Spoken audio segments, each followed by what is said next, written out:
નમસ્તે, good morning, Ram Ram.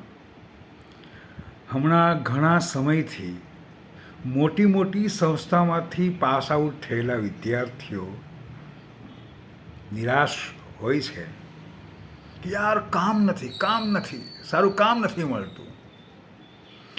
પણ કેમ નથી મળતું એના વિશે થોડીક ચર્ચા ઓછી થાય છે.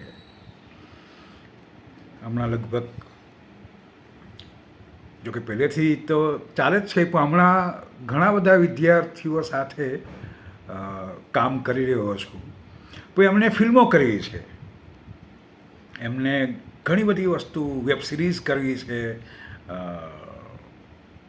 જે દુનિયામાં થઈ રહ્યું છે બધું જ કરવું છે.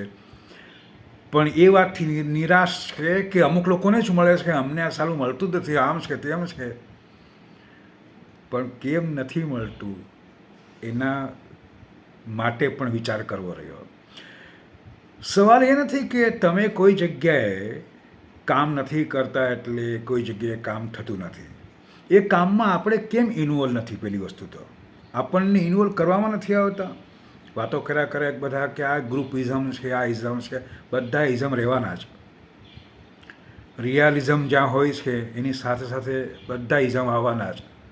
એક્સપ્રેશનિઝમ આવશે, સિમ્બોલિઝમ આવશે, ફ્રસ્ટ્રેશનિઝમ આવશે, નિરાશાઇઝમ આવશે જ.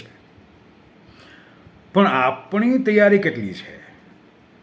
ઘણી વખત પૂછવું કે તમે ફૂલ લેન્થ કેટલા નાટકોમાં કામ કર્યું? તો કે નહીં, હવે તો અમારે સેમેસ્ટર સિસ્ટમ થઈ ગયું ને, એકાંકી કરવાનું. બસ તો એ એકાંકીમાં જીવન પણ એકાંત જેવું થઈ જાય છે.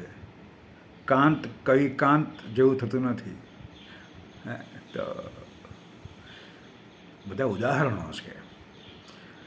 જ્યાં સુધી તમે કાલિદાસને વાંચતા નથી, ભાસને પ્રસ્તુત કરતા નથી, રાજા શુદ્રક, આ બધા મહાન સંસ્કૃત લેખકો છે. હવે ખાલી ભણી લેવાથી કશું તો થવાનું છે જ નહીં. તમે પડદા પર નથી એનો મતલબ એવો નથી કે તમને કશું આવડતું નથી. આવડતું હશે તો આજે નહીં તો કાલે. બધા સ્ટાર છે તો રહેવા દો એમને.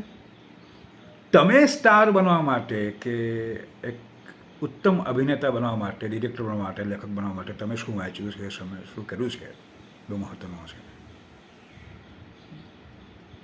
ઉદાસ છે કાલિદાસ, માત્ર આપણને ભાસ છે મહાન એક્ટર હોવાનો. યાર પેલો કેવું કરે છે, પણ કરે છે ને, કેવું કરે છે, દેખાય છે ને. એનો સ્વભાવ સાવ ખરાબ તોય છે ને. તમારો ઉત્તમ સ્વભાવ છે, તમે ક્યાં છો?